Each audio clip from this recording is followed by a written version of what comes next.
Ça nous est tous déjà arrivé de penser au bonheur. Seul, avec de la musique dans les oreilles, à faire des constats et des réflexions qui n'ont pas de sens, mais qui dans nos têtes, en ont. Ça nous est tous déjà arrivé de penser à ça, à comment devenir heureux, se poser des questions, déconstruire notre vie, partie par partie. Ça nous est tous déjà arrivé. Critiquer ce cliché qu'est le bonheur, une vie de banlieue parfaite où l'on est marié, où l'on possède un job stable, des enfants, une belle maison et un chien. Une vie heureuse, n'est-ce pas ? Mais est-ce que vous vous êtes vraiment questionné sur la raison pour laquelle on pense tous à ces banlieues américaines quand il est question de bonheur ? Que ce soit en France, au Brésil, en Angleterre, au Canada, partout, on a cette image idéalisée de ce qu'est le bonheur. Et la cause derrière ça, c'est le soft power. Vous savez ce que c'est. Vous avez sûrement déjà entendu cette expression. Le soft power, c'est un terme qui a été popularisé par ce mec, Joseph Nye. Et pour faire simple, ça désigne la capacité des États-Unis à influencer les autres pays du monde à travers leur culture, leurs valeurs et leurs institutions. Concrètement, ça consiste à stop. Je sais ce que vous vous dites. Vous n'avez pas cliqué sur la vidéo pour ça. Je suis totalement d'accord avec vous, mais selon moi, ce principe est intimement lié à notre façon de voir la vie, et surtout notre façon de la vivre, qui est à mon sens erronée. D'ailleurs, je suis pas le seul à penser comme ça. Je ne suis pas le seul à penser que la vie mérite d'être explorée de long en large, et vous n'êtes pas les seuls, le soir, sur le point de vous endormir, avec de la musique dans les oreilles, à penser au bonheur. Moi aussi j'y pense, et je connais quelqu'un, ou plutôt quelque chose, qui va vous éclairer. Alors suivez-moi, et laissez-vous emporter dans l'univers magnifique de Vagabond.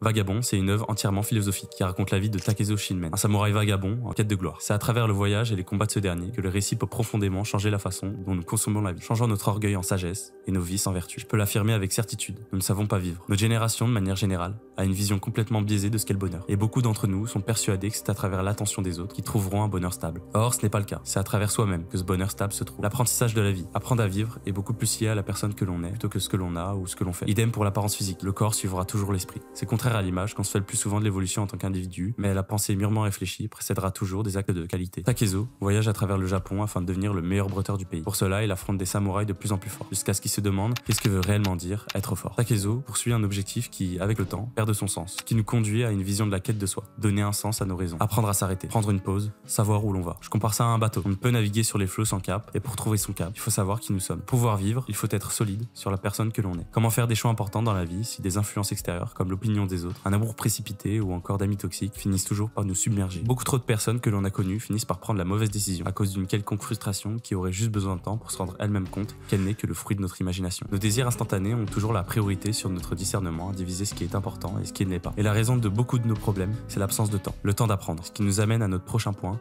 l'apprentissage. Dans Vagabond, Takezo apprend des adversaires qu'il affronte et tire des leçons de chaque combat qu'il entreprend, l'amenant peu à peu à devenir une meilleure personne, mettant jour après jour son orgueil de côté. Takezo n'est pas quelqu'un de fort car il est spécial. Il est fort parce qu'il a compris que chaque combat lui apprendra quelque chose. L'apprentissage nécessite du temps, beaucoup de temps. Un autre problème de notre génération est le fait de ne pas prendre le temps de faire les choses qui en ont vraiment besoin. On pense qu'il existe une porte dérobée pour chaque discipline, et le simple fait de s'imaginer maîtriser quelque chose finit par nous en contenter. Il faut pouvoir consacrer du temps à aimer l'apprentissage, aimer la difficulté, aimer le processus. Apprendre, c'est comme un voyage en train. Les gens paient non pas pour admirer le paysage, mais pour se faire transporter. Le paysage, il est gratuit. Pourtant, les gens ne le regardent pas. Seulement, si on les mettait dans une grande roue, avec ce même paysage sous les yeux, ils finiraient par le regarder. Émerveillé devant quelque chose qu'il n'aurait pas payé pendant un voyage en train. Je ne suis pas spectateur, je suis passager. Je n'aime pas ces larbins mollassons qui poussent ses malles avec paresse. Je suis un homme de l'avenir, moi. Moi, je pousse mes idées, je pousse le train, je pousse le temps. Aimer toutes les étapes de l'apprentissage, les erreurs, les échecs, les réussites. Tous les hommes ont oublié l'importance de ces choses et surtout l'importance de la morale. Chaque expérience de l'apprentissage que l'on vit cache une morale qu'il faut trouver par soi-même. Une morale qui, dans l'échec, est d'une importance cruciale. Presque vital. Prendre le temps d'apprécier ces moments, même difficiles, ce ne sont pas des échecs, ce sont des leçons. Rester victime de nos erreurs est la meilleure manière de les reproduire. Devenez correcteur de vos erreurs et surtout passager de ces dernières. Vous le savez sans le comprendre, mais chaque erreur vous rapproche peu à peu de la perfection. La vie est une perpétuelle discipline que les hommes essaient depuis des millions d'années de comprendre et d'apprendre. Pourtant, les gens malheureux existent encore. Alors ne vous contentez pas d'attendre passivement la guerre à laquelle vous vous arrêtez. Prenez le temps de jeter un coup d'œil au paysage.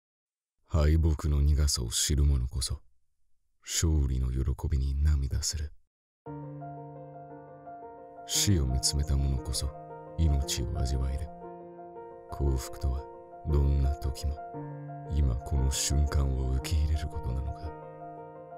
それは簡単でありながら難しくもある。Ça veut dire quoi être le meilleur?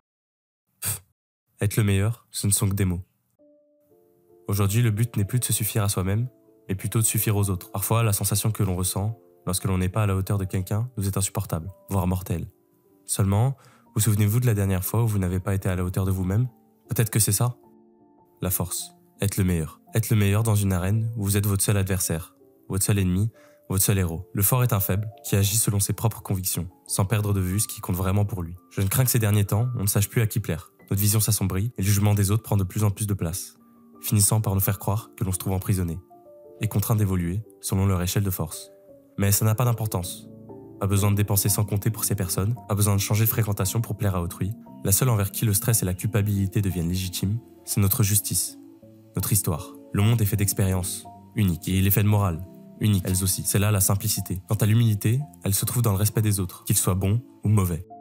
俺は今俺を切ったその男に誰かを守るために命乞いをするというのか。 La fidélité, envers notre personne, envers celle que l'on a connue et celle que l'on rencontrera. N'ayez pas peur de changer, mais jamais de la mauvaise manière. Beaucoup d'entre nous tomberont dans le panneau, celui de passer de l'autre côté de la barrière. Vous avez compris comment devenir heureux et vous méprisez les autres. Vous méprisez le borné, l'addict, l'ignorant. Vous méprisez vous-même. Nous devons d'être humbles, car chacun connaît ses difficultés. Vous n'avez pas la même histoire que celui qui ne peut s'empêcher de consommer le nocif, de la même manière que vous n'avez pas la même histoire que celui qui a souffert. Tellement souffert qu'il n'existe pour lui que l'échange d'un poison contre un autre. Vous avez compris, alors restez humble, comme quelqu'un qui a sa propre histoire et qui a le pouvoir de transformer celle des autres en force. 剣に生きる者の対馬。いや、ただ一人を除くすべての剣士は曖昧ながらも持ち上げる名声だけで満足している。だが天下無双を証明するというのはそれを示すこと、他のすべてを切り捨てることに他ならない。それはこの地に最後に残るものとなること。しかしその果てに一体何が残る？誇るべき相手すらいなくなった時、果たして無双の名は意味を持つのか。 Voilà. Vous avez toutes les clés, toutes les réponses afin d'enfin devenir heureux.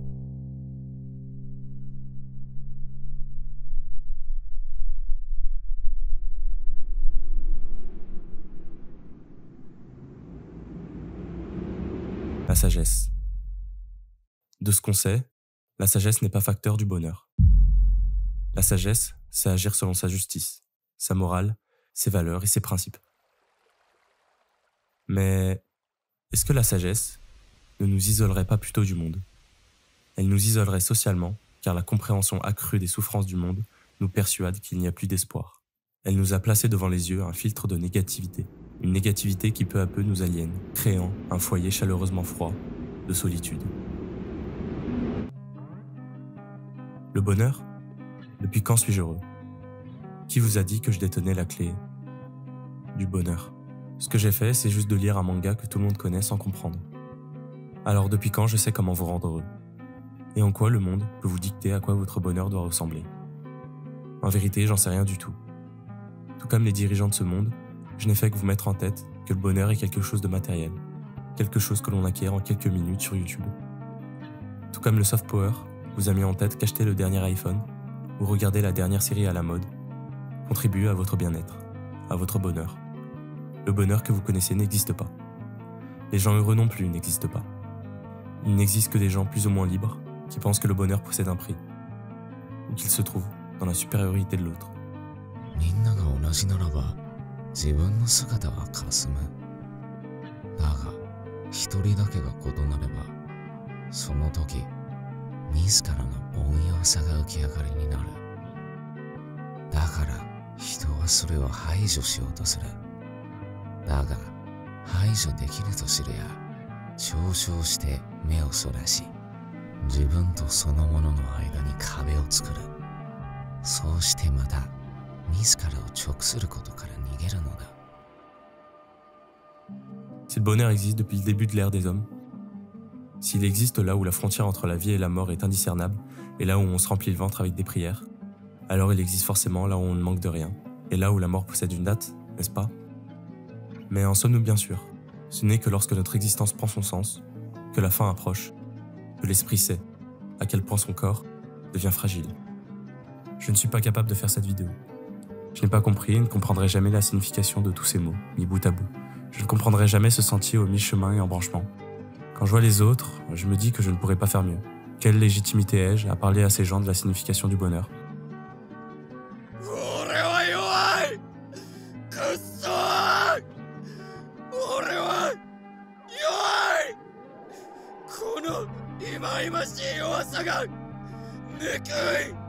Pourquoi fais-je cela? Je le fais pour moi? Non. お前が今もこの世にいるのは誰かが支えてきたからだ。そしてお前がこれから生きる理由は他者を支えるためだ。 Être heureux. Ce ne sont que des mots. Ceux de quelqu'un qui ne sait pas ce que ça veut dire. Tout le monde veut être heureux. Mais y en a-t-il autant qui veulent le devenir?